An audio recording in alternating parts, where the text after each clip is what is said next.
धनंजय मुंडेंच्या केसाला धक्का लागला तर कार्यक्रम खल्लास। माजी सभापती गोविंद फड यांची फेसबुक पोस्ट सध्या चर्चेत आहे। जरांगे सुरेश धस भंडारा लावून बोलतोय असं देखील या पोस्टमध्ये नमूद करण्यात आलंय। धनंजय मुंडे यांच्या केसाला पण धक्का लागला तर कार्यक्रम खल्लास। जरांगे सुरेश धस भंडारा लावून बोलतोय। धनंजय मुंडे यांचे निकटवर्ती आणि परळी बाजार समितीचे माजी सभापती गोविंद फड यांची फेसबुकवरील पोस्ट आता चर्चेचा विषय बनली आहे। नेमकी अशी पोस्ट का केली या संदर्भात गोविंद फड यांच्याशी संपर्क साधण्याचा प्रयत्न केला, मात्र अद्यापही संपर्क होऊ शकलेला नाहीये।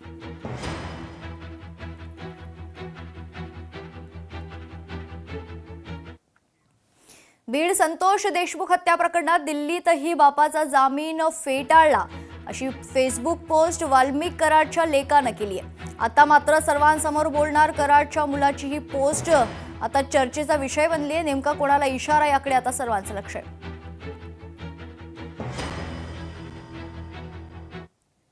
पुढच्या आणखी एक महत्त्वाच्या बातमीकडे। होळीचा सण पर्यावरणपूरक असला पाहिजे असं महत्त्वाचं विधान पंकजा मुंडे यांनी केलंय।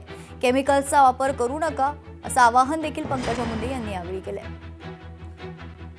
केमिकलनी युक्त असे कलर्स आपण वापरू नये। इवन होळी जी आहे आपली, जे होळी आपण जाळतो त्याला सुद्धा आपण जे ऑलरेडी वाळलेली वगैरे लाकडं वगैरे घ्यावी, त्याच्यामधून पण झाडांची तोड करू नये किंवा घासलेट किंवा पॉल्युटेड असं कुठले ऑइल्स वापरू नये, जेणेकरून प्रदूषण होणार नाही असं आवाहनही आम्ही लोकांना करतो आहोत। तर आत्ताही मी मुख्यमंत्री महोदय, उपमुख्यमंत्री महोदय आणि सभापती आणि अध्यक्ष महोदय यांना सुद्धा मी हे केमिकल विरहित असे कलर्स दिलेले आहेत आणि जर लीडर्स असं फॉलो करतील तर वेगवेगळे लोक जर आवाहन करतील तर लोक पर्यावरणयुक्त अशी होळी आणि धुलीवंदन साजरा करतात।